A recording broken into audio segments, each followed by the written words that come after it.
comedy writer, producer, director.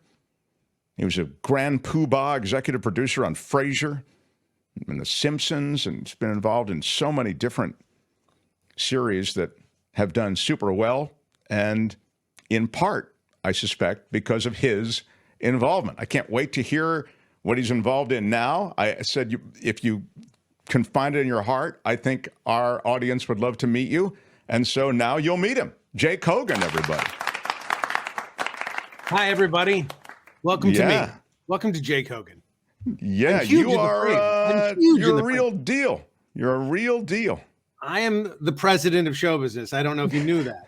But I didn't know that. Yeah, no, wow. I am. And by the way, I've been doing as bad a job as Donald Trump has been doing in terms of keeping show business alive. The state of show business is endangered, huh? It's not great right now. It's not great. Yeah. What are the biggest threats to you comedy? I always feel like comedy is hard to write, like artificial intelligence wise.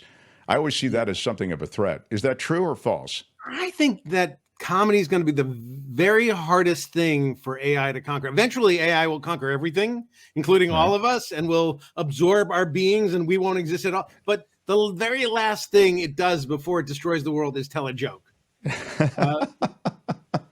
Because for a computer for the AI to understand what a joke is, it doesn't analyze jokes. It looks at what has been written and what other people have called jokes. It doesn't mean it understands what humor is and what sarcasm is or what surprise is or any of those things. So when you ask AI to write something funny, it always writes something not funny.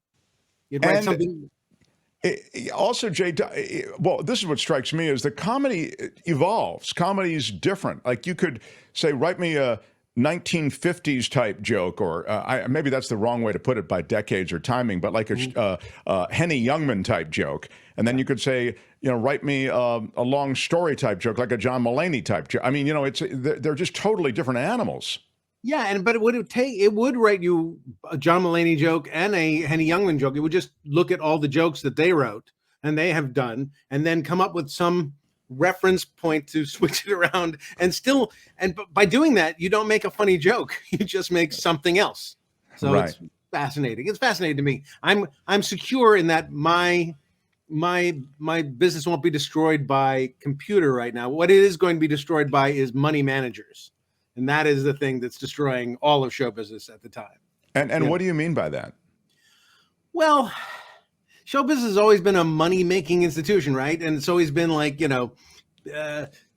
people like, who started the Hollywood studios, like entrepreneurs, people who are sort of like, should we make cigars or should we make movies? And they would put up a business and do stuff, and then they would operate on their gut, and they would make movies, many flops and a couple of hits, and just sort of go forward based on that. Roger Corman, who just passed, was a guy who just said, I'm going to make movies for a certain amount of money, and I will make profit on every single one of my movies because I'm making it for so cheap. And every now and then a big one came and he made a lot of money.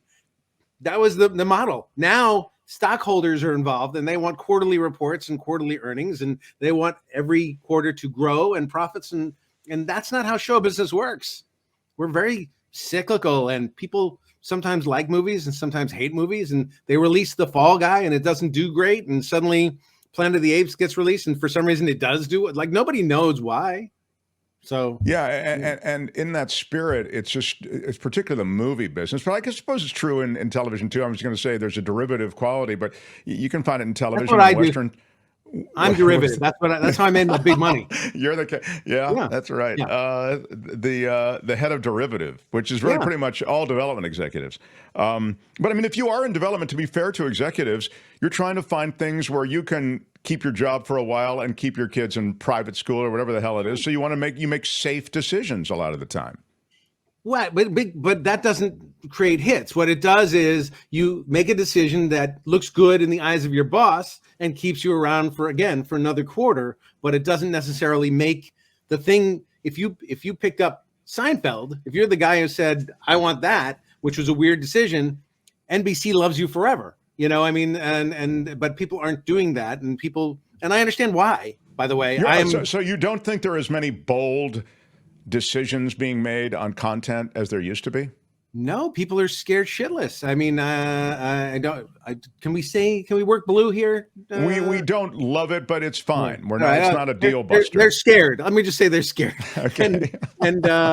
And rightfully so, because they're losing audience and losing profit and all this other kind of stuff. So I understand why, they're concerned, and they would say, let's take a piece of IP that everybody knows and remake that, because my boss will know that I am taking something the company owns and repurposing it. That's good for profits. I'm doing a decision that everybody can be on board with, and if it fails, nobody can blame me, because I'm the one who thought, another Marvel movie was a good idea. I mean, and Hollywood's been informed by this kind of thing forever. I'm just seeing even in the chat, people started suggesting if you put the right pedigree together, somehow, you're going to end up with a good project. And yet that's not always the case.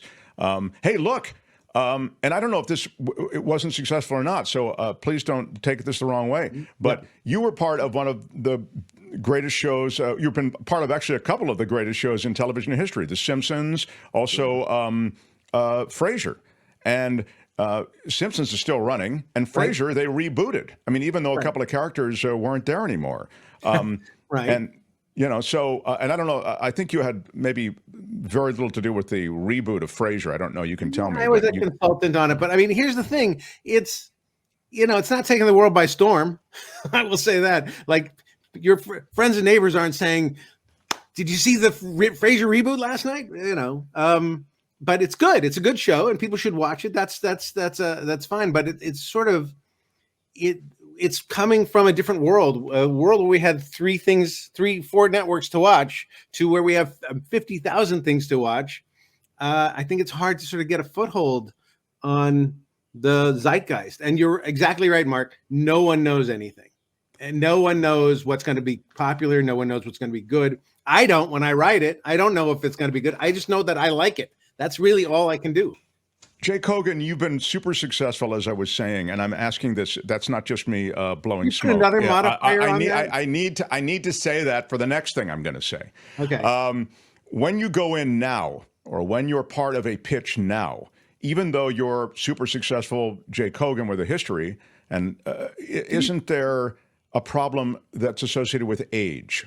Oh yeah. I mean, by the way, I would like you to add super duper successful, because I feel that would really reflect who I am and what I've done. Thank you very much. I got a gray beard here, kind of thing going on. I'm an older guy. Yeah. I mean, there's a lot of factors that I don't check a lot of boxes in terms of diversity. I don't check a lot of boxes in terms of youth. I check a huge box in terms of fat people, but I don't know that's really people don't go that direction a lot of the time. But yeah, I'm there, and I'm what I have to sell is in spite maybe of my age or my pedigree. It's not really about that. And I do wind up teaming up with people who are younger or who have diversity, especially when I'm doing shows about younger people and diverse people. Because right now, executives want shows coming from people who have lived the authentic experience of what they're writing about. And I have led the singularly most boring life you've ever heard of. So nobody really wants to hear about my life. Well, more on that in a second, but I was going to say that's smart, though, of those people to become connected to somebody who can put a little comedy magic dust on something that might be an authentic experience. Well, my experience as a writer and building stories certainly helps, and it's something that people can learn, and I can teach them as they go. And I was taught by our friend Sam Simon and by other people that Jim Brooks and other people that I've been lucky enough to work with. And that's something that you do teach other people, and how to make a show. You can teach other people when you get a chance to do that. So I'm helpful. I add value. Let's put it that way. I add value. Your dad was a comedy writer, wasn't he? He was. He was a great comedy writer. He's still really funny. I show him scripts all the time. He's always pitching jokes and usually gets many of them in the show. Is that right? How old is your dad? He's 90 years old. Wow. That's just awesome. It really is awesome. He's super, super creaky and bent over, and he's exactly the kind of 90-year-old you think. He's not like this virile, like I'm 90. It's like he's creaked over, hearing Well, I aids. think we're all headed for creaked over if we're lucky, Yeah. So the state of the state is what we've talked about a bit, but you found this world of podcasting, which is also a kind of robust world that's increased in popularity, even though you didn't think it could become more popular. I didn't. I feel Don't like I'm Be Alone pioneering. is the name of the Jay Kogen podcast. What is this about? Yeah, I am as far as I know, I was the second podcast after yours. I don't know if that's true, but so I thought I'm in a pioneering state. Am I wrong about this? I'm certainly not going to check it out. All right. So, Well, anyway, yeah. So I started in the pandemic. I don't know if you were aware that we had a pandemic, and there was not a lot to do. So I started this podcast where it was basically, I was aware that everybody had how to say it, there's an epidemic of loneliness, not just COVID. And so in order to fight loneliness, I thought what I should do is get in a room with people and then talk about being in a room with people. So my show is literally, I don't do the beam in kind of thing. We sit in a room and I talk to people about my problems, and I have those people help me solve my problems. So it's Don't Be Alone with Jay Kogen is every week. I get somebody smart and funny and interesting, like Lisa Kudrow or Bryan Cranston or a million funny comics and sometimes people we play poker with, and they come on my show and they're funny and entertaining, but also they're talking about connection and talking about whatever specific problem I have in that particular week, and they help me through it. Isn't that great? I'm just looking at comments and questions for Jay Kogen as we. Here's a guy. You're so accomplished. Even your guest list, Lisa Kudrow, Bryan Cranston. I'm thinking, could one of the questions you asked them is associated with coming to do our show? Yes. I appreciate that. I can paste it on top. I have Matt Groening coming up, and I have Conan O'Brien coming up. Wow, look at you, Jay Kogen. That's terrific. I got to build an audience. I don't have the bit. People love you from the get-go, Mark. People just love you, and I have to build an audience. Oh, well, thank you, Jay. Yeah. But what interests me or intrigues me is, do those people to whom you've referred kind of really talk about problems they have or issues that might arise in their lives? But they talk about it's. I frame it in terms of my problems, so it's much more. It's much easier to talk about my problems and then give advice than necessarily talking about their own problems. I don't ask them to open up, but people wind up opening up when they start talk about personal things. So it's helpful. Yeah, I can see that. It's funny. I was going to start today's show by complaining about this thing that happened to me because I had a double oral surgery, and this is a weird thing though, a phenomenon. Because my mouth was open for so long during the surgery, it created a TMJ with the jaw. Never had TMJ before. Right. And it's so bad that it's shooting, the pain shoots up into my head, and it was a month ago. So I go to the doctor, a special TMJ doctor yesterday, and he uses a laser and all this other stuff on me, but it doesn't feel any better today. I'm supposed to go back tomorrow. But I mentioned this because I thought there should be a show for the host just to complain about various physical infirmities, and then, You're asking the wrong guy for advice, by the way. You shouldn't be asking a dentist. You should be asking a sex worker what they do. How do they... I get it. Okay. I get it. All right. You need, I find, and this is maybe true or not true. You can tell me because you are the grand poobah of this world of broadcasting, that being authentic and sharing pieces of yourself is actually core to what people are listening for. I think when I listen to podcasts, when I listen to your show or when I listen to anybody else's show, I want to hear about the real lives of the people I'm listening to. I want to get to know them. I want to get to know their world. And that's what I'm listening for. I think that's a really good point. It's always weird because, as you kind of just noted, you need some kind of shimmery object to get them into your world, and then you can share certain things that might give the show a different texture than they might find elsewhere. So there is a balance. I think if you just come on and talk about yourself, maybe you find an audience, but it helps when Conan O'Brien's coming in and then you're talking about yourself, and people are there to hear Conan. We pay our audience. We pay our audience. We pay our audience a stipend, $5 a listen. So wow, we're building our numbers rapidly with that. Don't Be Alone is the podcast with Jay Kogen. You did something else, and I know we only have a minute or so, but you did something else. You did Philosophy Friday. Was that what it was called, Jay? I still do that, Philosophy Friday, on Twitter. It's I start a subject on Twitter, and then we group of people who want to talk about it. It's usually a life question or something that we can delve deeply into that could be fun or interesting. And then it, like everything on Twitter, devolves into a horrible argument. So look at this. Done. Subscribed, says Uncle Russ. Look at you, Jay. I love you, Uncle Russ. Fantastic. You should be loving me, Jay Kogen. I'm the one who made Uncle Russ happen for you. I have loved you for years. You know this. Jay, you're a brilliant writer, and I thought of you independent of the fact you were coming in because I just lost another friend of mine, Sam Rubin, who's really a good pal. And I thought, well, this is the second dear friend whose name's Sam that died too young. I was heartbroken when Sam died. I was heartbroken. Such a great guy. Me as well. I mean, really, and I often think of, gosh, what would I be doing with Sam right now? Or what would Sam be doing right now? I think about it all the time. And at Sam's memorial service, Jay wrote the most magnificent eulogy. So good, everyone, that I asked Jay to send it to me. I said, Jay, I know this is awkward, but please send it to me. I thought it was that good, and it is, pal. You're brilliant. And I will do it for Sam Rubin too if they ask. But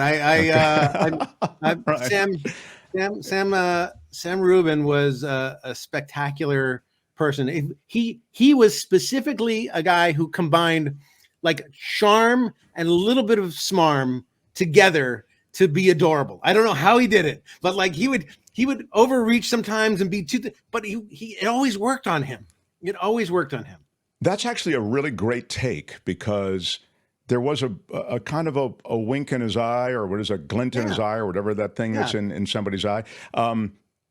You're right. And that made it work. And, I mentioned this yesterday, but just to tell you, the day after the Oscars, this is a guy who's been working all weekend. He's been covering the Oscars. He does that morning show. He's up all night with watching the Oscars, et cetera, and then all the parties and blah, blah, blah. He came on this show, the show you're on right now, from his bed because he had been given the morning off just to do a segment about the Oscars. I mean, he could have easily said, and I would have been cool with it if he said, "Hey, Mark, I can't do it today. I could do it tomorrow." He didn't. He came from bed, and he was terrific. He was. I just thought so giving and so gifted. Yeah, really sad. He loved broadcasting. He loved what he did. I see the same joy in it that you have. Honestly, there's something about the stuff that you bring and Sam brings to this world of broadcasting that's very special. It's not. You guys make it look easy, but it's not easy at all. Jay, should I predecease you? I need you to step up and write something, okay, man? Get it out there. Put it on the Don't Be Alone podcast, all right? All right. And you'll be a guest on my show? Will you be a guest on my show now that I've done this? I'd be honored. Now that you've blackmailed me? Yes, let's make it happen. I'd like to be on with another celebrity so that I can get them to be on my show, if I could. That's not how it works, buddy. You're the celebrity. Okay, well. Okay. All right, little by little. Kim can come. Don't Be Alone is the podcast from the great Jay. There's Philosophy Friday. Terrific. Tony rallied it for you. Don't Be Alone is the podcast available across all the podcast platforms. We love you, Jay. Come back and visit again. Jay Kogen, everybody. Thanks, man. Hi, it's Mark, and I thought that was great. Hit the notification bell. You'll know whenever there's a new video being dropped, and please subscribe to our channel to help us save the universe.